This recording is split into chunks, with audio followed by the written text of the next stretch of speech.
played second fiddle to, or at least always played second fiddle to these guys in just his accolades that he's able to bring to the table in that discussion. Now trying to see if he can add another LPL championship to his belt, moving on towards the world championship, seeing if maybe, just maybe, he can get a world championship for himself as well. But okay, first time we're seeing this. JJ's Vi has been let through the draft. 100% win rate over 4 games, but Top Esports, they knew this was coming instantly. Azir and Zeri locked in. Late game team fight prowess once more. Yuumi is obviously gone as the Ahri locked in for Scout. What do you lock in here for EDG? Because the Sivir obviously on the table, but Lulu now available for Mark. Oh, but they're trying to see, okay, they're just going to go straight towards the Wukong. So now you get to ban away the Lulu. So suddenly that, like, enabler for the Zeri isn't going to quite be there for Top Esports. Yuumi gone as well. Like, now the question mark is, like, what is the enchanter that you want to try and put with the Zeri? Or are you just looking to go for all-out engage? That would be the question. I can't believe how fast this draft has gone as well. This feels like both teams knew this draft. They knew exactly how this one was going to go down with the speed at which we saw these lock-ins. Amumu taken off the board, denied from Meiko to try and stop the follow-up engage, because JJ is going to have to go real deep to make some of these plays happen. And you can anticipate with Renata being banned here, EDG might have to ban that Lulu themselves here, because you're never going to get it, right? Top Esports probably lock that one in if it isn't banned. Yeah, I think it's going to be the Renata and the Lulu taken off here. The Nautilus gone as well, just trying to get rid of all the follow-up engage that can come through from EDG. I'm curious to see what the plan is here from Flandre, because we've seen EDG 3 times on blue side, twice we've got the Gnar, and twice we haven't been overly impressed with it. This feels like a game where something like an Ornn could be the call for the top side for Flandre. Like, or even just go back towards the Renekton. Just go towards something where you're like, look, this is going to be plain and simple. We're not going to open up Wayward to go towards a Yone or go towards something like the Jax. Let's just try and keep it simple and play for team fights on EDG's side. Over to Top Esports. It's Wayward going with a blind pick here up for the top side. So the support counter pick left over for Mark. Yeah, I'm kind of curious to see now if they're still thinking things like Seraphine, like I think could be a really good one for Top Esports. I think they're trying to see, okay, what's the game plan for EDG first? Lulu is still up and available, and which I'm kind of surprised they didn't just nab immediately, but you aren't looking at a ton of engage tools for Top Esports, so it feels like they need something like a Seraphine or a Sona or something along these lines, even a Taric maybe, just to like provide some sort of engage. Well, might be a Rakan here for Meiko. Certainly would be that engage tool, and with a Sivir to slingshot you in as well, the speed at which Meiko will be able to find these engages with an Ahri, with a Vi, like this is feeling like massive pick potential on the side of EDG if the Rakan is locked in. And now over to Top Esports. Where do they want to go? Already hovering a zillion, obviously leaning towards an enchanter here. Yeah, I think the Taric would be slightly better. Zillion, I get, like, speed up for Zeri, right? She becomes just mega paced, but I think you need some sort of engage tool here to help you out. I know you got the Wukong, but I think still having a little bit more could be the call. Even the invulnerability for, like, a Wukong and a Gnar could be great, but they are hovering back over towards the Lulu. I think either way, we look at these two comps, EDG, very strong mid jungle. This is EDG trying to go back towards, hey, we will play through mid. We will look to try and make Knight incredibly uncomfortable with the charm, with the Vault Breaker, make sure that we can actually close the distance and get this advantage mid. Lean in towards bot, make go on engage champ, not on these enchanters where you're just going to play shield and heal. This is actually setting up to try and play heavy around the spot side, and even Flandre having the counter pick in the Aatrox. This is the moment where EDG need to bring this back. Yeah, we need to see a strong early game from EDG. We need to see them take over and not lose pace, because we've seen EDG win the early game already in this series. In their Kalista game, it felt like they were winning every single lane, but once it got to the mid game, everything fell apart. Top Esports have been the team with the advantage in that mid game and in the late game, and it feels like with a composition like this, Top Esports can very much lean into that style once more. And that's, I think, what they're going to be trying to do here. Like, you've got really solid frontline, Wayward and Tian, Knight and JackeyLove, late game damage dealers. As long as they can keep their mid game in check and find that bridge to the later portion of the game, they should be in a good spot. I think Tian probably going to play very heavily around Wayward in this top side once more, but he also needs to be aware of JJ's and Scout's prowess in this mid game, in this mid lane, and leaning in towards this bot side of the map. Keeping our eyes on the mid jungle duos here. But this is old Kings versus new Kings, right? 2020 was the year of Top Esports and JDG. That was when EDG were kind of floundering. Then EDG come back in 2021, and now it's a matter of pride between the two teams. EDG would approve that they are still that team from 2021. They are still the team that has won the most LPLs out of anyone ever, whereas Top Esports, they want to continue their rivalry with JDG. They want to make it back to that finals. They want to do it in style. Even for EDG as well, yes, they have all the domestic championships, but I mean, 2019 and 2020 were the first time since EDG's inception they didn't make it to Worlds. 2021, they bounce immediately back off that and win the World Championship. This is a team with a lot of fans, a lot to prove, a lot to live up to in a name like EDG. And it starts here with trying to find the reverse sweep against Top Esports. Yeah, it absolutely does. And that is a tall task. I mean, can you imagine if Top Esports actually got knocked out of playoffs on 2 back-to-back reverse sweeps? Can you imagine what that does to a player's mentality? It would be truly something unprecedented here in the LPL. I do want to quickly mention as well, though, that, you know, if Top Esports do make it into the finals, if they do manage to finish this series off today, it actually benefits JDG as well. Because I believe, if I'm not mistaken, at that point, JDG would be guaranteed Worlds too. Like, the winner in the second place, doesn't matter which way around, they're fighting for World seeding, but they both make it in first and second seed at that point, because RNG would be the only team to contest them. EDG wouldn't be able to catch up in points. So it's not just Top Esports that wants that rematch, it's JDG too.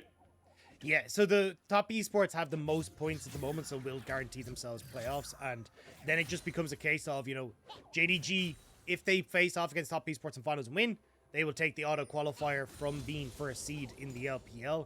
And if not, well, then Top Esports takes first seed, which means JDG and has the most points, and they will take that spot. So either way, JDG going to be pretty happy, I think, to see Top Esports, but also slightly terrified with how close that last series was. It will start, though, with Top Esports seeing what Tian can achieve here. The Wukong already cleared top, moving now into the spot side. Good little dash from JackeyLove there. Just a little bit of sparring down in the bottom side. As you say, Tian moving down there, and JJ will be matching that one. So could see a little bit of skirmishing early on, but neither AD carry really wanting to be fighting this early on. I will just quickly mention as well, both AD carries going for the Ghost this game. No cleansers on either side. This is very much going to be about that movement speed during the team fights. Yeah, I think both of them kind of realizing the big issue is the lockups that are coming from those junglers, right? It feels like a huge amount of the engage tools are going to be coming from both JJ and Tian, and Cleanse isn't going to help against the lockup that Vi brings or the knockup that Cyclone brings to the table. So Tian now already making his way bot side, will be spot on the ward. So everyone on EDG will just back away. Yeah, Viper and Meiko should be completely fine on that one. As in the meantime, JJ stays up on that top side, went to Chickens, then back up to the top crab. And we'll look to get a little bit of deep vision, I assume. But maybe could look for more on the top side too. Yeah, I don't know if he was spotted, but JJ will now realize that his entire top side has been taken by Tian. Or, sorry, Tian's entire top side has been taken, so will now just back away. This is Flandre getting a good amount of poke down. Arcane Comet has been the option every time you see the Aatrox into Gnar matchup. Just getting that poke down with these long-range Qs, trying to see if he can land the Infernal Chains is going to be pretty good. And it definitely has worked out not so hot for these Gnars in the past. We'll have to see if Wayward can try and change his fate there. The first time he doesn't have counter pick in this series.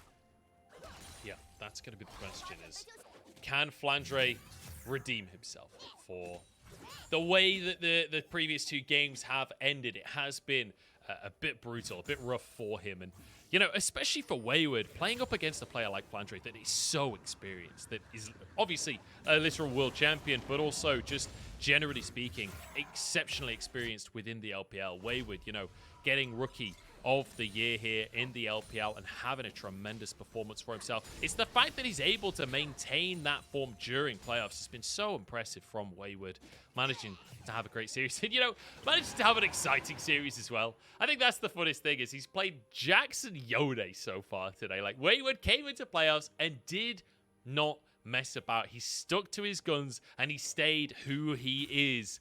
But who he is might be dead at this rate. Is JJ trying to move up to the top side? Tian moving over, but look at Scout as well. Rotating up to this top lane. Wayward in trouble, half HP. Tian tries to move into the lane, but look at this. The read from EDG. The trap set beautifully. And Flandre set up for success. The first step on the reverse sweep will start with a first blood for EDG. Really well played there. And just top esports not expecting Scout to be in that top side after dipping out of mid lane. So nice stuff. And this is what we're talking about for EDG. Using their mid jungle. Using that pressure. And Tian feels the brunt of it. Great flash from Scout as well. Knowing that he has to be there to follow up immediately, or the flash will come out from Tian. So really, really great proactive play from EDG. Once again, as you said, they need to be ahead. They need to be putting their best foot forward. And that's exactly what we see here. Knight, once again, taking that Azir away from Scout. This is the issue of having the Azir, right? You don't have that early game presence. You really want to be getting those items and fighting later on. Yeah, and if Scout is willing to, like, lose the CS like you can see at the moment to make that happen, I think it is the best call. Like, you will inevitably just not be as valuable as an Azir in the later portion of the game. So Scout, like, willing to go, right, if I can get a kill, if I can, like, lean bot side and help Viper get into a position that's stronger for him, that is actually the best way that he can play right now. So definitely going to be keeping our eyes on Scout and JJ, especially as you start to see level 6 hit for JJ, what they can achieve together with things like the Rift Herald spawning in a minute's time. Yeah, that's going to be the question. The mid jungles fighting it out. And I want to quickly mention something you pointed out to me earlier on today, Dagda, and that's the Tian and Knight have been playing together for years. They were on Young Miracles together back in 2017, promoted to the LPL together onto Suning, but then separated, right? Tian goes over to FPX, Knight goes over to Top Esports, and since then have both found their individual success. You know, Knight with back-to-back Demacia Cups, whereas, you know, Tian doing a little old thing, you know, World's Finals MVP. Not too shabby, you know. Not quite Demacia Cup, is it? But, you know, it's still something. It is trophy cabinet, but now reunited on Top Esports, and it does feel like that synergy really does still exist. Yeah, and that's why we're seeing them look so damn good together. That synergy that has been built up for such a long period of time. But now Tian looking top. Flandre smashed into the wall, flashes though, dodges the knock, but now turns things around onto Tian. Doesn't quite get the pullback with the Infernal Chains, but Flandre happy with that one. Does burn his flash, but ultimately surviving. Yeah, World Ender pop, though, means he won't have that available for an ensuing Rift Herald fight. And Tian never used the Cyclone, so now has it for JJ. JJ wins this 1v1, at least in the short term, backing away. Now the jungler wanting the fight for the time being is Flandre. A good knock-up, forcing the flash out from Wayward now as Scout and Meiko move on over. Mark a long way away from the play. Yeah, Flandre, though, might just be collapsed on Scout, trying to wrap around here. Wayward needs to hit Mega Gnar, but I don't think he'll get the chance. Burnt down by Scout, and now a knock up onto the top laner as well. No, it's Tian to fall as Knight finally arriving on the play, but he's too late, and that'll be Herald for EDG. This is the start that they needed. EDG are finally waking up in this series. They get the strong mid jungle. You can see the confidence from JJ and Scout. Now Scout might find more. Scout wants the charm. JackeyLove sidesteps it, but Top Esports not going to let this go just yet. Knight trying to move on over as well. JackeyLove and Mark in a 2v5 right now as Knight finally arrives on the top side of the play. There's a wild growth onto Meiko. He's low as JackeyLove flashes forward. How are they actually going for this play? The Herald taken by EDG. JackeyLove somehow finds one.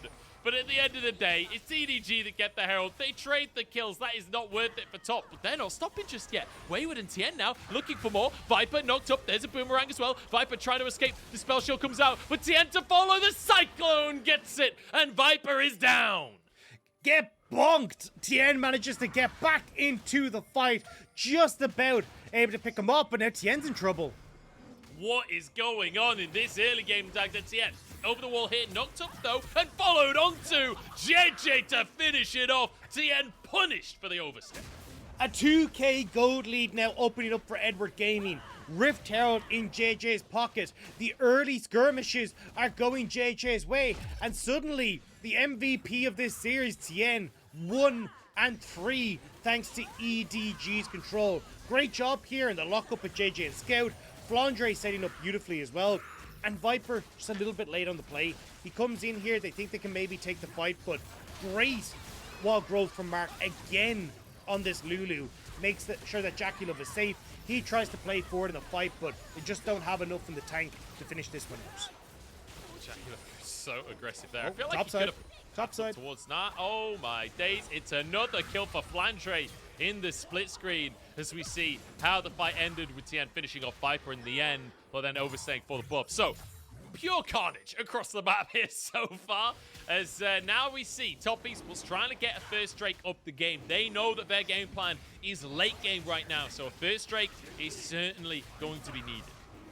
Yeah, I'm curious to see though how the response is going to be from EDG. You have full push in bot side, you'll have push in mid, opportunity to try and throw down this Rift Herald because Top Esports have invested a lot of time into this Dragon. But looks like at the moment, JJ can actually move back up towards top side. So with Scout and JJ having control of mid, maybe we're actually looking at a dive onto Wayward. It's possible. Wayward could be in trouble once again. He doesn't have flash available. His TP, you'd imagine, would be up after the play, but I'm sure he doesn't want to die, regardless of whether his TP is available. But look at this. The tower just going to be taken down. They don't need to go for the dive. If they can just finish off the tower with the Rift Herald, Flandre needs to make sure he's in range to get that gold, and will be in the end there. As now Tian moves to the bottom side, wants to try and pressure equally on the opposite side of the map here. Knock up from Meiko onto both Wukong and his clone. The Cyclone not used though, held onto by Tian. Potentially could go for a repeat dive there, but Scout moving down, threatening an answer. This is where they need to start using the advantages that Flandre has though. 2-0-2, a massive gold lead, a full tower advantage as well. Like, he needs to be the one that's stepping up, because Viper is going to be the late game carry. Like, we've already kind of established that. But if they can use Flandre to start getting towers open, like, push the pace of this game forward, that is how EDG can try and win it out. But they need Flandre to step up now. Yeah, they need Flandre to be the big carry up in the top side, or at least to be the mid-game carry for them, as you say. And we need him to step up and not be caught in the side lanes, right? Not be caught out of position and be there for his team. And I'm absolutely certain that he wants that to be the case as well. The team setting him up this time, 2-0-2, big CS lead, having the counter pick as well. This is Flandre's moment to shine. And you can see that he's trying to do just that, right? Get full wave pushed in topside, now go into the enemy jungle, now move across the mid, see if he can cause a bit of a ruckus, and looks like he will find Tian. He'll look for Tian, whether or not he can actually threaten this one. Apparently he can. What is the damage out from Flandre? Will be Tian dashing away. And ultimately the red buff taken by Knight. That's not the way I expected that play to end, but ultimately great pressure out from Flandre, denying from Tian. And that's exactly what he needs to do. Like, create that pressure, draw multiple members, or force Top Esports back. You get a plate mid. That's the win, but now Viper. 1v1, JackeyLove jumps over the wall looking for Viper, and he finds himself a solo kill. JackeyLove can never be underestimated. And we've seen this before. We saw it against JDG when Top Esports needed someone to step up and be accountable. JackeyLove not only took one step forward, he took that step over the bodies of JDG. A 92,000 damage game, a record in the LPL. And JackeyLove is on Zeri once more, and he wants to be the carry for Top Esports. JackeyLove saying, oh, top side's not going so hot. All right, I'm taking this one into my own hands. Finds a solo kill onto Viper, a player that many believe to be the best AD carry in the world. But JackeyLove putting some respect to his own name right there, putting a statement down and saying that Viper has to play cautiously. Huge kill there on the Zeri. 2 now in his favor as Wayward chases Flandre out of the play on the top side. And the reason that we've hadn't had JackeyLove in that conversation is a lack of consistency, a lack of being able to step up when it mattered and always be there for his team. But this playoffs, top esports have been able to rely on JackeyLove making plays like this, stepping up on picks like this Zeri, and making the difference for top esports. And now, with JJ invading, top esports have multiple members here, but they're just going to back away from this one. Feels kind of insane to see Tian on more jungle CS than JJ this game after how many camps we've watched Tian miss out on. It's honestly fairly impressive that Tian is managing to even the numbers up, but JJ has been everywhere on the map, right? And in terms of scoreline, let's be honest, it's all the way of JJ right now. It's a 4,000 gold lead, though, for EDG. This is the biggest lead they've had at 15 minutes all series long. Knight gets caught by a charm here. Scout, though, gets a bit of a chunk back onto him, and that crown paying dividends for Knight. Yeah, they're just trying to see if they can get vision over River. They know that Rift Herald is going to be up, so JJ and Flandre are soloing out that one.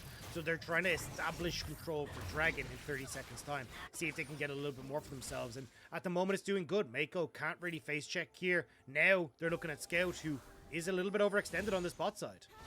Yeah, control wards are there as Knight will be able to get a bit of poke in answer. Tian moves on in. Tower so low already. Should be finished off. The Scout realizes he's got to get out of dodge on this one. Tier 1 taken. And Knight should be able to force another wave on home. Marking the sideline means the Scout cannot be aggressive, especially with that Sun Disc in play. JJ went for the reset though, so EDG don't use the Rift Herald immediately in mid lane. Like, call out top esports for this play, but now Scout looking for Knight once more. Knight has no TP, so with this reset, he won't be here for Dragon. EDG might have delayed just enough. Maybe Knight gonna go for that reset regardless, though, not sticking around. And perhaps that's top esports saying, look, we're not going to contest for this second Drake, deciding that they're too far behind and not wanting to bleed too much gold away, especially after they took the first Drake of the game. They can willingly give this Drake up without losing too much. It will be Scout now, trying to see if he can get pressure on this bot side, take that last bot tower, or sorry, the outer turret on the bot side for EDG. And I imagine that we're going to get Viper off this reset, moving back mid. JJ throws down Rift Herald. They'll have Flandre drift over, see if he can help out. So top esports trying to respond, put pressure in top side, make sure that you actually can't have Flandre help out on this mid lane push with the Rift Herald. Yeah, it's going to be a tough one. As the reset's coming out from top esports. A Drake apiece and a tense game, Dagda. We've seen EDG finally kick off with the sheer aggression that we were hoping for, reading Tian's early game plan and shutting it down very, very effectively. Now TP from Wayward to deny a tier 1 in that bottom side is 1 tower apiece. And while the gold lead pretty dramatic on the side of EDG, just under or just over 3,000 gold in their favor, top esports have a lot of late game scaling, but it has to be said, even though Viper 0 and 2 so far, like, he's still on Sivir. He's still going to be a monster in the late game. They've still got an Aatrox as their front line in the late game. They've still got Scout on that Ahri, who, if he can find the right charms, will be a menace. Top esports, no matter how long this game goes, they still have to outplay. I think this is still going to be a game where Meiko is a difference maker. Meiko having the charm onto JackeyLove, trying to see if he can get the knockups, is going to be so incredibly important. Like, Meiko's flanks are going to be a difference maker in this game. So for EDG, if you can actually crack open these outer structures, like you can see them trying to do right now, it makes it very easy to get vision control, look for picks, find opportunities for Meiko to get into position and get on top of JackeyLove. And then, with the lockup from JJ, with the follow-up from Flandre, it becomes very, very easy to deal with top esports. And that's why we're seeing Vi drift back into the meta, because she's very good at dealing with picks like Zeri, like Kalista.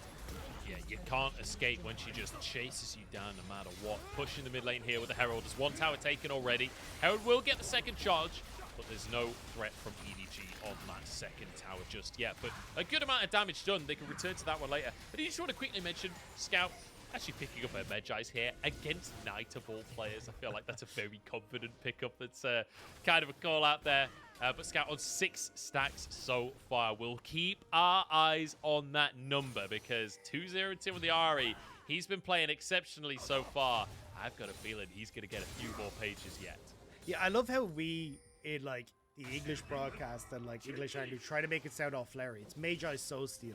Whereas when you look at what it's called in the Chinese community, it's just murder. Like, I love how they've just hit the nail on the head. It was like, no, you kill, number goes up, you win. That's what Scout is trying to do here. And I think when he's playing follow-up for JJ, when you're looking at this mid-jungle for EDG, there's going to be a lot of murdering going on.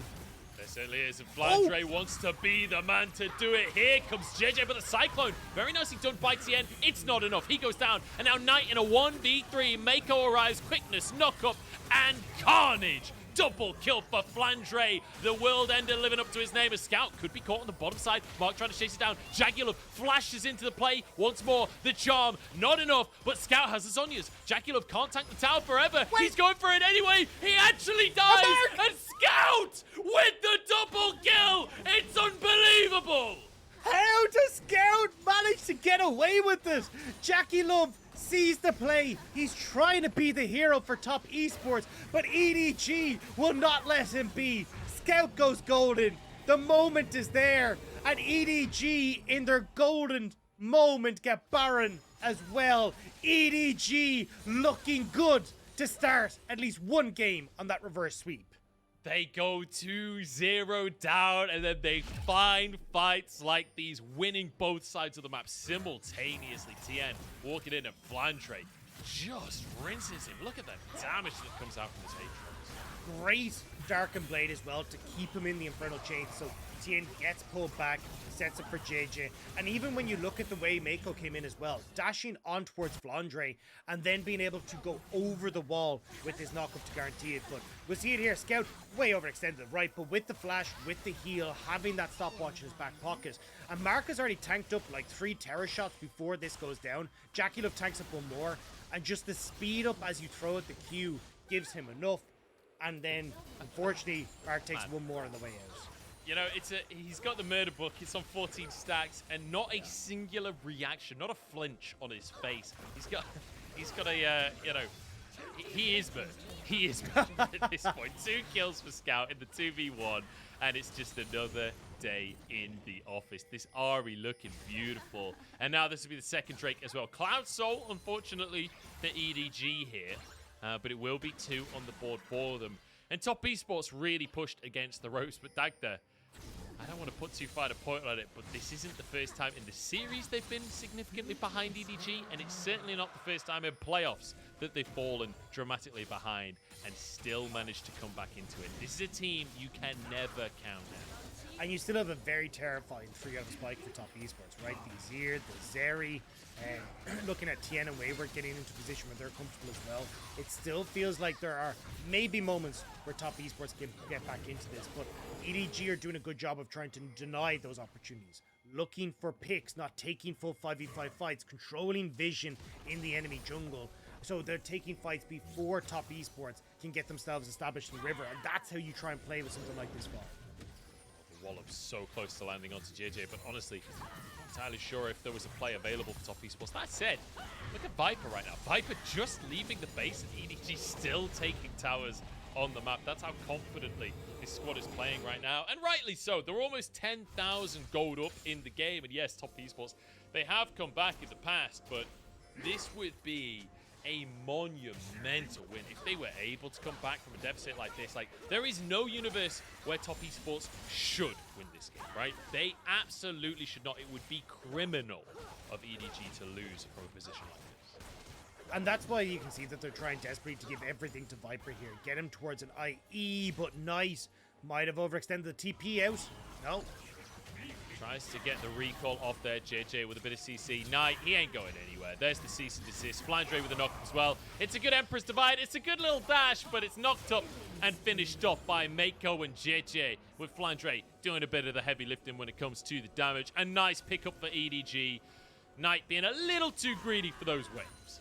The 100% win rate of JJ's Vi looking to stay clean here in game number 3. EDG finally feel like they've woken up and now pushing into the spot side. Scout will answer in the mid lane.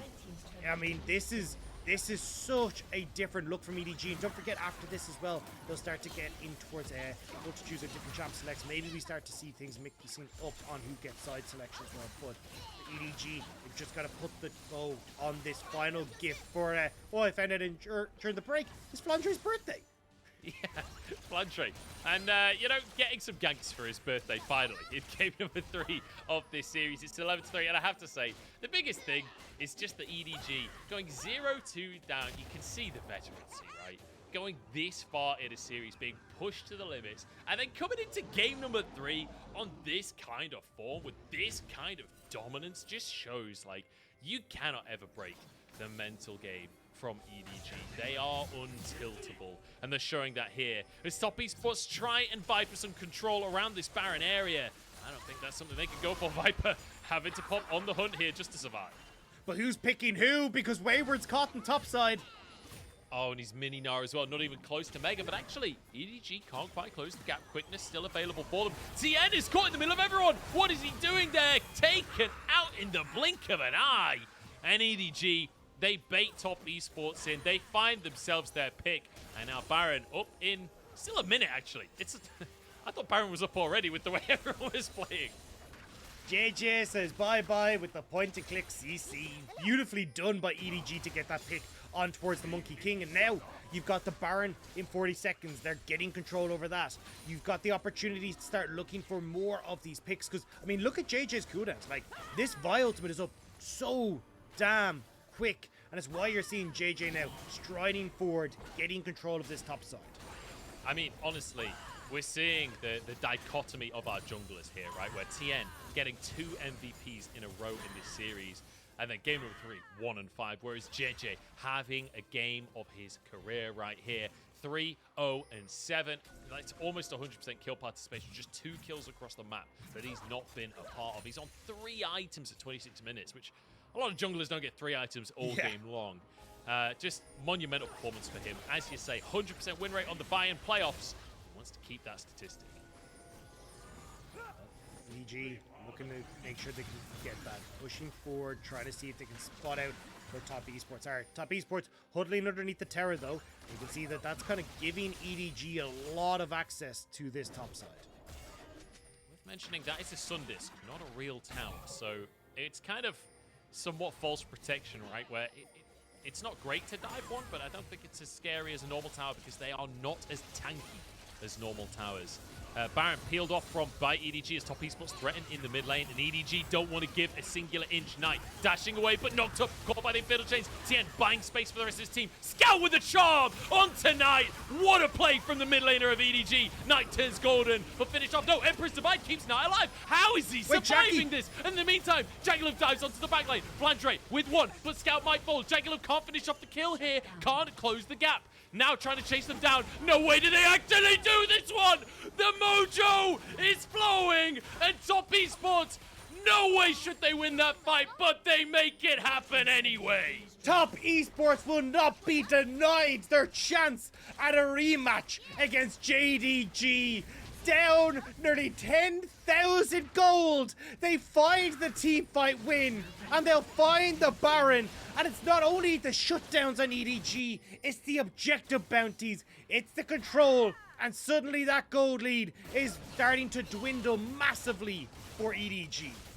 Top Esports had no right to win this fight, to win anything in this situation. EDG try and brute force, but look at this team play for Top Esports. We said it needed to be JackeyLove, and that's exactly what happens. No Vial to lock him down. No charm from the Rakan because it was all used on Knight, and JackeyLove realizes it. He goes for it, Mark in his back pocket, he flashes forward to get on towards Scout, and this is where it starts to fall apart. Knight surviving as well means that he's able to deal damage on this bottom side as JackeyLove steps up as well. The carries from Top Esports will not go down. That was something special from JackeyLove there. Flashing 1 charm, dodging their next, and Knight, like you say, just impervious. The crown paid so much value for him there. And you can see the damage they're able to put out because of it. Now, with the Baron in pocket, they want to pressure. It's a 7,000, 6,000 gold lead in favor of EDG. And Top Esports want to minimize that as much as possible. It was 10,000 just a moment ago. Now shrinking down to 5. Now, Dragon did go over towards EDG. They will still manage to pick that one up for themselves, so they are 1 away from Soul Point. But that is going to be filling Top Esports with confidence, and also filling their pockets with some items. GA now completed for Tian means he can play far more aggressive in team fights. You're going to see a very quick GA nerdy coming through for JackeyLove as well, as he's picked up the BF sword for himself. Zhonya's now for Knight means that he's no longer a target, and that makes things a little bit more difficult for Scout and JJ to get this 1-2 pick combo. You know, we said if EDG lost control of this game, it would be criminal, Dagda. Well, I'm just glad you didn't say you'd eat your shoe or you do something no, silly, because honestly... I've learned from my mistakes. Yeah, but honestly, like, I feel like we need Inspector Caedrel on the situation once again, because this is some illegal gameplay right here, and Top Esports, they're the police right now. They are wanting to put EDG behind bars, and they are wanting to finish off in style, but it ain't over just yet. They don't have the lead. They're still 5,000 gold down. It's been a good couple of minutes for Top Esports, but Baron only 40 seconds left, and Top Esports don't actually have control of the map. Drake coming up in 3 minutes, so you can see EDG are the ones with a deeper vision line. EDG are the ones still in control. Yeah, the big things are like the Infinity Edge being finished for JackeyLove, the Zhonya's being finished for Knight. Knight's even starting to work up towards a Rabadon's death cap as well. But Flandre, oh no, it's again. He's in a 1v4. Flandre caught out, knocked into his GA already. Cyclone going to be used. Viper moving into the play. But Flandre, can he survive? World Ender comes on through. And he just walks away. He's so damn fast. He just sprints out of the play on the top side. Meiko with that Shurelya's Reverie and the healing and shielding keeps him alive, but now Top Esports, the Baron buff is gone, so they won't stick around because look at the mid lane. EDG said, cool, you're going to go for Flandre, we're going for your throat. The resets come on through, though. Top Esports want to answer this one. They don't let the inhib fall. Tian potentially looking for more, as Wayward could be caught. The answer for Flandre is JJ on a flank as well. Wayward, is he spotted? No, not just yet. A TP coming through. Big committal from EDG on this play. Wayward, still not spotted. He's trying to escape, but then finally found out in the alcove. The alcove gaming, not going to work this time. A huge pickup for EDG. Now Top Esports, nothing that they can do on the map. Now a nice try for Wayward, but unable to do so. TP invested from Scout though to get down there, and Top Esports now trying to get the waves back in their favor. Stop EDG from being able to punish the fact that Wayward is down for 30 seconds. But as you say, like, Dragon isn't for a minute and a half. Baron, 2 minutes. Like, Wayward will be back up on the map, and Top Esports have managed to shove out these waves already. So yes, it's a nice pick, but you won't be able to get anything else from it as EDG. Man, I bet EDG are just clenching their teeth together right now. Like, Top Esports, give us one. You can't get anything from this team without fighting tooth and nail. The fact that this game is even remotely close is frankly absurd. But EDG are still on the cusp, finding that pick onto Wayward. Cloud Drake up in a minute. That would be solved for them, and EDG the ones in control in that regard. I'm keeping my eyes on Scout and JJ. We came in today talking about the mid-jungle for EDG, and they really have taken over this game with the 22 stacks on Scout's Magi. And he needs to be the one again to try and set things up with JJ. Get on towards JackeyLove. We saw in that last fight where if the focus goes for a second away from JackeyLove, that's when he can pop off. All attention needs to be on this Zeri. We'll be looking at Meiko and JJ to hit that button, slam on top of JackeyLove and make sure he can't carry this fight. Spell shield from Viper, because those lasers are going to start to really hit hard. Top Esports are on the wrong side of the map right now, as EDG going to just match here and deny the mid lane waves coming out from either side. JackeyLove will be able to clear as Knight trying to defend this minion wave. Scout will do his best to clear it, but Knight has done a good job to protect this wave as it moves in through the mid lane. Look at this, Top Esports trying to threaten the mid lane, saying, look, you can have the Drake. We don't care about Cloud Soul. We're looking for your base instead. Top Esports pushing forward, keeping the minion wave alive as they look towards an inhib tower. The recalls start to be channeled from EDG, but this is too late. A Cloud Soul for a mid lane inhibitor. Top Esports now, can they escape with their objectives? They're just running straight towards the Baron. They're like, cool, JJ is still going to be on this. We're fine with that, so we're going to go over and try and base out the EDG. They don't realize the wards are here, though. Hasn't been swept on the way through, but no Gnar for Wayward. GA available for JackeyLove. He gets another lease at life if EDG commit to this. Look at the group up in the brush. JackeyLove moves forward, denies the minion wave, makes sure that EDG can't do the same. Here comes JJ into the backline. JackeyLove the target, but he's knocked up with the wild growth here. He's body put into his GA. A scout on the top side of the play, trying to get on tonight. Knight on the backside though. It's a big Emperor's Divide. Top Esports with the damage. JackeyLove still alive. And Top Esports, they are unstoppable. They will not be denied! A rematch between Top Esports and JDG 2020 sequel will come full circle as they will chase down EDG. JackeyLove will stay standing and Top Esports will take the 3-0.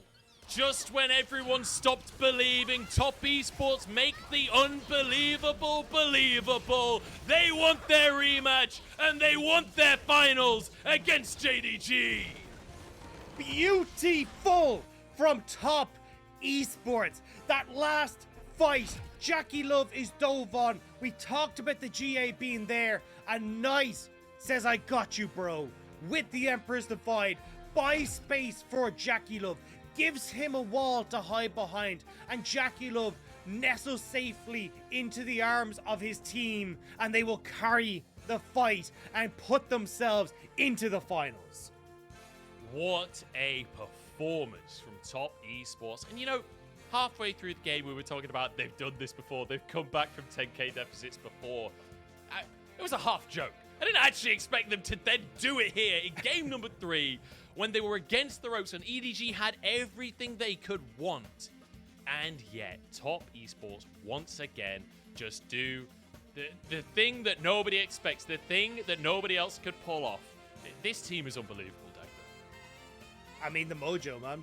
You always talk about the mojo with Top Esports, and I don't know if our mojo meter's high enough to measure what is coming out from this squad right now. Yeah, it's off the charts. They look absolutely incredible. You know, there's that scene in the Powerpuff Girls where they're putting in the 3 different ingredients to make the perfect gift. For Top Esports, when they made these players, it's just mojo, mojo, mojo, mojo, mojo, a golden left hand, and a bit more mojo. Like, yeah. This team is really something special. But man, you could tell they were angry about the result that they had the other day against JDG, right? The fact that they come in and dominate EDG, a team that honestly EDG have looked incredible during playoffs. This is a much more one-sided series than what we got to see earlier on. Remember, this was a rematch from round 4, and this time around, Top Esports showing that clearly they know how to take EDG on. Man, the script's just too strong. The rivalry between Top Esports and JDG is just, it has to happen. Like, you can't not have these two face off against each other. Like, it's just incredible. So I think as well, the fact that we've gotten to see like them overcome the 2021 champions, overcome the 2021 world champions, to now see who will take the kind of one for all crown that this rivalry started in 2020. I know, it's truly something special here. Between Top Esports and JDG. Commiserations to EDG, especially to Flandre. The fact that you're Aatrox with a Sivir in the game and topping the damage. Like, Flandre did have a great game for himself. Obviously did get picked towards the end, but the first half of the game, absolutely magnificent from him, and happy birthday to him as well. Not the greatest birthday, I imagine. But, you know, hopefully he can go and have a nice pint now and, you know, just forget that this ever happened. That is the worst place to wish someone a happy birthday. You know, sometimes my mouth talks without my brain doing all of the thinking first, and you know. Hey, at least it was a quick one. I'm sure your hot pot reservation's all right. I mean, yeah.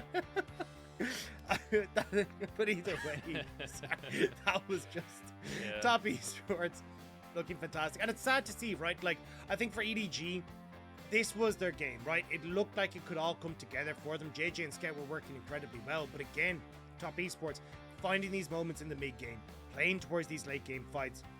The GA